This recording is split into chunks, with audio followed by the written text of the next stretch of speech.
I wanted to share a quick story because I just got off the phone with a parent, and it was probably the 20 or 25th time I had this exact same conversation. This was a parent who learned about pathological demand avoidance on Instagram and social media, self-diagnosed their child with pathological demand avoidance, and then followed all they learned about low demand parenting on social media, followed those protocols, and things simply got worse. They were now stuck in a major rut where the child was not going to school, highly addicted to screens, on screens 12, 15 hours a day, and it was impossible to get the child to do anything, and it was literally tearing the family apart.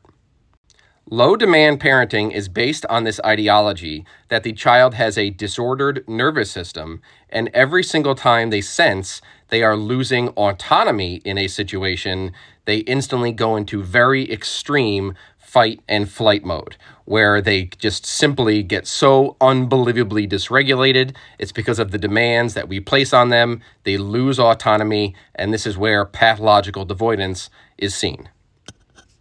And many of the tenets of low-demand parenting involve removing all demands from the child and their life. So I've spoken with many parents who were told by their clinician, their therapist, their coach, to pull the child out of school. School has too many demands. Give them more screens because the screens will help them regulate. The screens help them.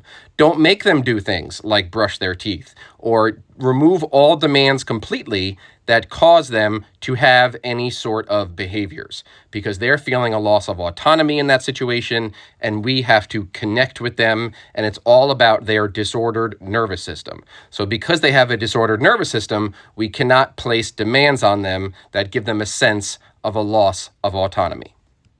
So many of these parents end up reaching out to me because they followed these plans that were given to them about removing all demands, and they found themselves stuck in this rut. My child is not gaining skills. I'm not seeing any real world progress. Sure, it's helping me in the moment because there's less tantrums, there's less fighting because demands have been removed. But what is now the plan for my child long term? What are they going to do when the IEP, the 504 homeschooling ends? What are the plans overall for this child besides this short-term band-aid of removing demands? At the end of the day, kids need love and they need limits. Us as parents have to learn how to regulate through behaviors, through tantrums, through the really tough feelings. We have to stay regulated and stay calm for our kids and constantly model it for them. We can't keep avoiding behaviors and avoiding tantrums. Let your kid have big feelings, because that's what being a kid is all about.